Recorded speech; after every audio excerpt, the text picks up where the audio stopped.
Olá, eu sou o Cláudio Lessa em Orlando, nos Estados Unidos, muito feliz, assim como a esmagadora maioria do povo da Venezuela, com a prisão do narcoditador Nicolás Maduro, enquanto esperamos todos nós que essa imagem aí que está ao lado se torne realidade. Agora, quem está muito pau da vida mesmo é o Enzo, que mora lá no Leblon, zona sul do Rio de Janeiro, faz curso de humanas na Federal, é sustentado pelo pai, empresário e capitalista malvadão. Os socialistinhas de iPhone do Leblon estão irados. Irão ser resistência. Aqui vai um lembrete para você se inscrever no CL News LLC, o meu canal no YouTube. Se inscreva, ative o sininho, peça para todo mundo se inscrever. É preciso recuperar o número de inscritos que passava de 300 mil quando a plataforma apagou meus canais em março do ano passado. Hoje, 9 de janeiro de 2026, é o dia do FICO, o dia do astronauta e o dia da fundação do Aeroclube do Paraná.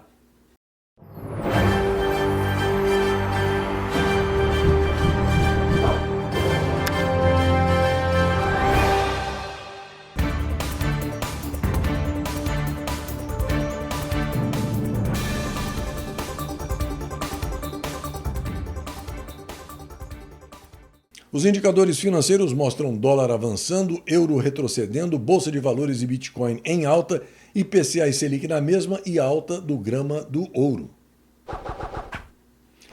A revista Oeste informa que o senador catarinense Esperidião Amin, autor do novo projeto de lei da anistia, disse que a proposta apresentada ontem já tem o apoio de 50 dos 81 integrantes do Senado Federal. Ele ainda afirmou que, independentemente do andamento do novo PL da anistia, os vetos do maior ladrão da história do Brasil serão apreciados pelo Congresso Nacional. Esperidião Amin disse também que a dosimetria das penas seria um primeiro passo para diminuir o radicalismo e que ele relatou uma matéria que não era a convicção dele. Amin disse que pretende anular o inquérito do dia 8 de janeiro, feito por um foro forjado, a tal primeira turma do Sindicato do Crime Organizado, que tinha juízes viciados e suspeitíssimos, e que todo mundo sabe disso. O senador ainda destacou o caráter constitucional da anistia, ao lembrar que o indulto já foi concedido em mais de 30 ocasiões no passado. Para ele, trata-se de um instrumento de justiça e reconciliação, totalmente amparado pela Constituição de 1988. Eu acho curiosa e impressionante a capacidade do fazendão de aperfeiçoar certas coisas. Você já ouviu falar no livro de Robert Louis Stevenson, O Médico e o Monstro? Até possa ter lido, que narra a situação estranha de Dr. Jekyll e Mr. Hyde, que na realidade eram a mesma pessoa. O médico, Dr. Jekyll, tomava uma poção e se transformava em Mr. Hyde, um matador cruel, violento e desalmado. O livro é de 1886, mas 140 anos depois, no Fazendão de 2026, surge um sucedâneo de Dr. Jekyll e Mr. Hyde, muito mais indutor de vômito do que o original. É o satânico psicopata golpista e assassino que, além de ter as mãos sujas de sangue e fazer pose de juiz, de promotor, de delegado, de investigador, de acusador, de vítima, de advogado administrativo, de lobista, agora é médico, presidente do Conselho Federal de Medicina, tudo num só pacote, em sintonia muito maior com os novos tempos. Não é bacaninha? Aliás, por falar em Conselho Federal de Medicina, parece que o posto está mesmo sendo disputado por várias figuras. O atual presidente do CFM é José Irã da Silva Galo, esse que aparece aí ao meu lado. No entanto, circula nas mídias sociais uma declaração de alguém que é chamado de presidente do CFM, embora não seja identificado pelo nome. Além disso, como você vai ver no vídeo a seguir, ele não se parece fisicamente nem um pouco com José Irã da Silva Galo, embora o que ele diga tem fundamento.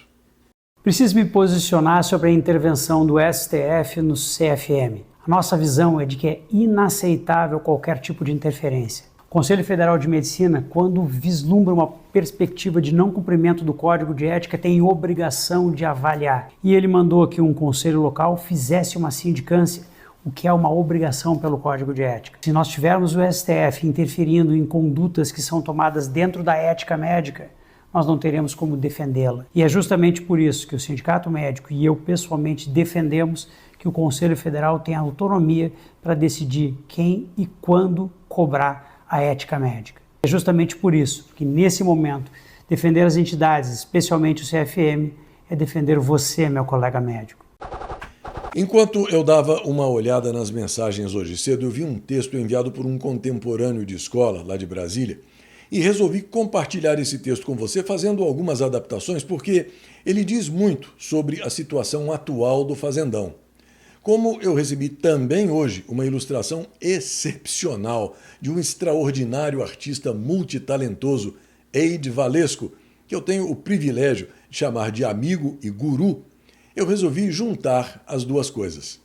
O texto começa dizendo o seguinte: vou falar algo que vai irritar muita gente, mas, na verdade, não peço licença e não estou nem aí para os mimizentos.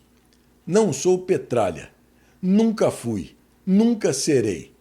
Mas hoje eu tiro o chapéu, sim, para essa laia criminosa. E digo isso sem ironia nenhuma. Petralhas, nesse ponto, vocês têm o meu respeito. Porque se 10% do que está acontecendo atualmente com Jair Highlander Bolsonaro estivesse acontecendo com o cachaceiro, corno e ladrão de velhinhos e aposentados, o fazendão já teria parado. As ruas estariam completamente tomadas. A pressão internacional seria insuportável. Congressistas em pé de guerra, com sangue nos olhos, militância organizada, barulho, reação. Enquanto isso, o que faz a chamada direita? Silêncio, cálculo, covardia. A direita brasileira é uma fraude moral. Os congressistas que se elegeram nas costas do Bolsonaro e quando chegou a hora de defender quem o homem que os colocou lá, simplesmente viraram o rosto. Congressistas que só têm mandato porque Bolsonaro sangrou, que só têm voz porque Bolsonaro apanhou, que só existem politicamente porque Bolsonaro pagou o preço mais alto. E agora? Agora fingem normalidade, fingem prudência, fingem estratégia. Não é estratégia, é covardia safada e ingratidão rasteira. Jair Highlander Bolsonaro foi grande demais para um povo pequeno demais. Deu a saúde, a paz, a própria vida por um fazendão que não tem coragem nem honra para retribuir. Agora, Jesus Cristo virou a mesa no templo, chutou o balcão da hipocrisia, chamou os falsos de falsos. E é isso que precisa ser feito agora, porque o erro não foi Jair Highlander Bolsonaro. O erro foi acreditar que essa direita fajuta, safada, covarde, preguiçosa merecia alguém como ele. E não merece. Fica aqui para registro, portanto, o meu pedido de perdão. Perdão, presidente Bolsonaro. A Federal Express, ou FedEx, uma das maiores empresas de logística do mundo, anunciou o fim das operações domésticas no fazendão. A decisão surpreende pelo impacto. O Brasil perde uma concorrente forte em entregas rápidas, em meio a impostos altos e regras complicadas que dificultam lucros. Os especialistas veem isso como um sintoma maior. Enquanto os vizinhos latrino-americanos atraem investimentos e modernizam a logística, o fazendão, sempre andando de lado ou de marcha ré, afasta as empresas mundiais com insegurança jurídica e custos elevados. As pequenas empresas e os consumidores comuns é que sentirão no bolso, porque menos concorrência significa preços mais altos e serviços piores. O caso levanta uma questão clara. Até quando políticas ruins vão custar empregos e eficiência aos brasileiros? A Justiça dos Estados Unidos reconhece a liquidação do Banco Master e reforçou a posição do Banco Central. Em decisão da Corte de Falências do Distrito Sul da Flórida, o juiz Scott Grossman validou o processo brasileiro, obrigando os tribunais e credores norte-americanos a respeitarem a liquidação conduzida no Brasil. As exportações de ovos do fazendão saltaram em 2025 por causa da forte demanda dos Estados Unidos. Segundo dados da Associação Brasileira de Proteína Animal, os Estados Unidos foram os maiores compradores de ovos brasileiros, com um aumento de quase 827% em relação a 2024. Outro dia falei com você sobre a iniquidade dessa bandidagem petralha que vem cobrando o imposto da luz solar. E agora eu trago uma atualização para 2026. Em 2022, os painéis de captação da luz solar para transformação em eletricidade eram isentos de imposto. Com o maior ladrão da história do Brasil emporcalhando o Palácio do Planalto, apareceu um imposto de 6% em 2023, que passou para 9,6% em 2024, 25% em 2025 e agora, para 2026, vai ser de 35%. Se ele é coletor de impostos da luz solar e quem criou o Sol e os planetas foi Deus, quer dizer que ele está enviando esse dinheiro para o Criador? E onde é que ele guarda esse dinheiro do Pai Celestial? Lá no Banco do Vaticano? Aproveitando o ensejo, eu trago para você essa tabela para que você possa dar uma verificada e me dizer se você acha que isso aí está certo. A tabela mostra 11 estados do Fazendão em que o número de pessoas dependentes do Bolsa Esmola é maior do que o número de pessoas que estão empregadas formalmente, com carteira assinada. E eu novamente peço licença para falar sobre a necessidade de ajuda. É muito constrangimento, mas eu não tenho outra saída, a não ser esta, de pedir diretamente a você que contribua com o que puder, não importa o valor. A minha sugestão é que você estabeleça uma rotina informal, com uma regularidade que você mesmo vai determinar. Pode ser semanalmente, pode ser a cada 10 dias, a cada quinzena. O número de netespectadores que me acompanha, que elogia o meu trabalho e que compartilha o que eu faço, é até bastante razoável e continua crescendo sem parar. E eu agradeço a Deus e a cada um por isso.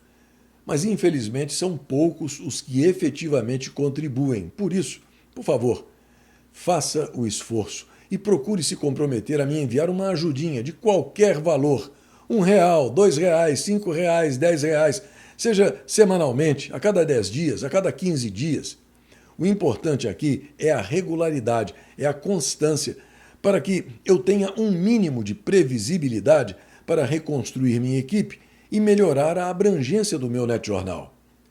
Eu agradeço a sua atenção e peço desculpas mais uma vez por essa chateação de ficar pedindo ajuda. Mas a verdade é que, sem a sua colaboração fundamental para a sobrevivência desse trabalho informativo, eu não terei como seguir adiante, mesmo porque, desde o começo, faz 5 anos, eu avisei que eu não teria como fazer tudo isso sem a ajuda de vocês. Eu agora convido você a dar um rápido e educativo passeio pela cidade cearense de Uiraponga. Tancredo dos Santos, vereador e presidente do PL em Caucaia, lá no Ceará, será o seu cicerone. Uiraponga, estado do Ceará.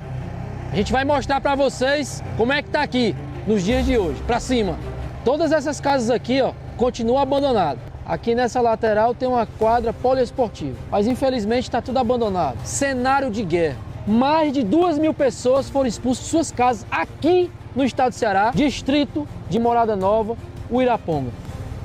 A gente vai pegar essa casa aqui, ó, a gente vai mostrar pra vocês como é que ficou a situação. O que é que a facção fez? Deu um chute na porta e saíram atirando no povo. Mesmo jeito, não mudou nada. Aí o governador do estado do Ceará, é o Mano de Freitas do PT, a vice-governadora Jade Romero, deram entrevista dizendo que estava tudo voltando à normalidade, que tudo ia ficar normal. Mas tá aí, ó, a cidade completamente abandonada, tudo destruída. Você pode ver que a grade ali, ó, a bandidagem arrancou.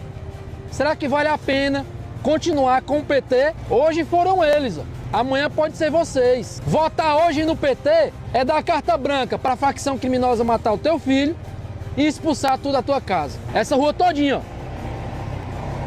Toda a rua que eu passei aí mostrando para vocês, toda ela tá abandonada. Mais casa abandonada, mais casa abandonada, mais uma rua, mais outra aqui, ó. Mais casa abandonada, mais casa abandonada, mais outra rua. Toda a rua, todas as famílias foram expulsas. Olha, tudo abandonado. Ali em cima, ó, tudo abandonado. Aqui teve que tampar com tijolo, ó. E ali já foi tiro ali, ó. Era um portão ali, ó, fecharam com tijolo e cimento. Olha aí como é que é, ó. Igreja do Evangelho Quadrangular. A igreja não tem mais fiel, ó. Os gatinhos aqui, ó, vocês podem ver ali, ó, tudo abandonado. A gente trouxe uma ração no carro, a gente vai colocar aqui para eles. Tudo isso aqui, ó. Todas as famílias foram expulsas de casa. A facção criminosa hoje, ela manda no povo do Ceará. A polícia, nas mãos do Elmano de Freitas, não podem fazer nada. Se fizer qualquer coisa, a CGD, ela dá praticamente ordem para prender os próprios policiais. Será que vale a pena, pessoal, vocês insistirem em votar no Elmano de novo, fazer o L, apertar o 13? Ele prometeu segurança para vocês durante a campanha. Vocês votaram nele por quê? E tá aí, ó. Olha o que é que aconteceu com a segurança do povo. Associação, ó, tudo destruído, tudo acabado. A facção expulsou todo mundo. Posto de saúde da cidade, completamente abandonado. Essa aqui é a igreja. Igreja que não tem mais fiel. Essa praça aqui foi morto uma pessoa, tiraram de dentro de casa e mataram aqui em praça pública. 3 policiais e uma viatura para tomar de conta disso aqui tudo. O Elmano está se preocupando com o Nicolás Maduro. Não resolve nem o problema do Ceará. Agora ele está preocupado com um ditador que está sendo preso por matar os seus opositores, por prender o povo. A gente está saindo daqui agora, de Uiraponga, distrito Morada Nova. Uma viatura e 3 policiais. Governador, deixa de ser fraco, deixa de ser frouxo. O povo precisa voltar para suas casas. Um novo microchip permite que pacientes cegos voltem a ler. Os pacientes conseguiram voltar a ler depois de receberem um implante revolucionário de microchip nos olhos. O produto foi testado no hospital Moorfields Eye, em Londres, no fim do ano passado. Um estudo levanta dúvidas sobre o potencial de vida em Europa, a lua de Júpiter. Uma pesquisa recente aponta que o satélite não possui atividade tectônica e vulcânica, crucial para a química da vida. Flechas envenenadas de 60 mil anos mostram uma tática avançada de caça. A descoberta revela que caçadores-coletores da Idade da Pedra já utilizavam toxinas de plantas nas armas deles, demonstrando sofisticadas estratégias de caça. A Gazeta Brasil informa que o Conselho Europeu, órgão que reúne os chefes de Estado e de governo da União Europeia, ratificou hoje, em reunião realizada em Bruxelas, o aval político ao acordo de livre comércio com o Mercosul. A decisão representa um passo decisivo para a formalização do tratado negociado há 26 anos entre os dois blocos. Com a ratificação, fica aberto o caminho para a assinatura oficial do acordo. A expectativa do Mercosul é de que o ato ocorra já na próxima semana, em encontro entre a presidente da Comissão Europeia, Ursula von der Leyen, e líderes sul-americanos. Segundo o Ministério das Relações Exteriores da Argentina, a assinatura pode acontecer no dia 17 de janeiro. A situação do Irã está cada vez mais delicada. As comunicações em Teherã, a capital do país, estão bloqueadas pelo governo, que tenta se manter no poder. No entanto, imagens como essas estão sendo enviadas via Starlink, a mini parabólica de Elon Musk. Nesse vídeo, manifestantes iranianos estão queimando a tumba onde está sepultado Ruhollah Khomeini, o fundador da Revolução Islâmica no Irã em 1979. Ao mesmo tempo, iranianos audaciosos estão indo às ruas com a verdadeira bandeira do Irã, com o leão e o sol, se insurgindo contra o regime islâmico. O ex-boxeador paquistanês Imtiaz Mahmood, ganhador da medalha de ouro nos Jogos Asiáticos, postou nas mídias sociais que, nas últimas horas, informações por meio do Telegram dão conta de que dezenas de aviões da Força Aérea Norte-Americana de reabastecimento e de logística estão partindo de suas bases nos Estados Unidos e na Grã-Bretanha rumo ao Oriente Médio. O Ayatollah também parece ter deixado Teherã e é provável que esteja buscando refúgio na Rússia. Os protestos no Irã crescem a cada momento e é hora de um fechamento. A era dos mulás está chegando ao fim. Estamos vendo o início de uma nova república islâmica secular e o encerramento daquilo que tem sido uma experiência religiosa catastrófica de 47 anos para o Irã. A Argentina aumentou o efetivo na aduana, mas cruzar a fronteira pode demorar 4 horas. O governo de Buenos Aires colocou 24 agentes aduaneiros para atuar na temporada de verão e liberou as horas extras para os trabalhadores da aduana para enfrentar as imensas filas que se formam na fronteira mais movimentada do Brasil com o país vizinho. O portal Conservatism and Elegance, da Thazy Smith, informa que uma equipe do Departamento de Estado norte-americano chegou a Caracas na tarde de hoje. O principal objetivo é avaliar a reabertura da Embaixada dos Estados Unidos na capital venezuelana. A equipe é composta pelo embaixador interino na Colômbia e membros da Unidade de Assuntos da Venezuela. Eles estão avaliando a segurança e as condições do prédio para um retorno gradual às operações diplomáticas. O regime chavista, agora sob nova gerência, comandado por Delcy Rodrigues, está libertando centenas de prisioneiros políticos. Durante anos, o narcoditador Nicolás Maduro, com o apoio de Delcy e de todos os outros, prendeu os opositores e pessoas contrárias à chamada Revolução Bolivariana. O meu amigo e neto espectador Alexandre Piloto me mandou essas imagens do emocionado reencontro de alguns desses presos libertados para confirmar que agora, como resultado da captura do narcoditador e da intensa pressão feita pelo presidente Donald Trump, centenas de pessoas estão sendo finalmente libertadas. E se, por acaso, você der de cara com um Paulo Freireano apoiador da ditadura venezuelana, não mande ele tomar onde o sol não nasce. Apenas lembre a ele que o comunismo que ele tanto ama produziu 36.800 torturados, 18.305 presos políticos, 468 mortos em protestos, 8 milhões de exilados, 8 mil violações dos direitos humanos, 400 meios de comunicação censurados, 90% de pobreza, 50% de marginalizados.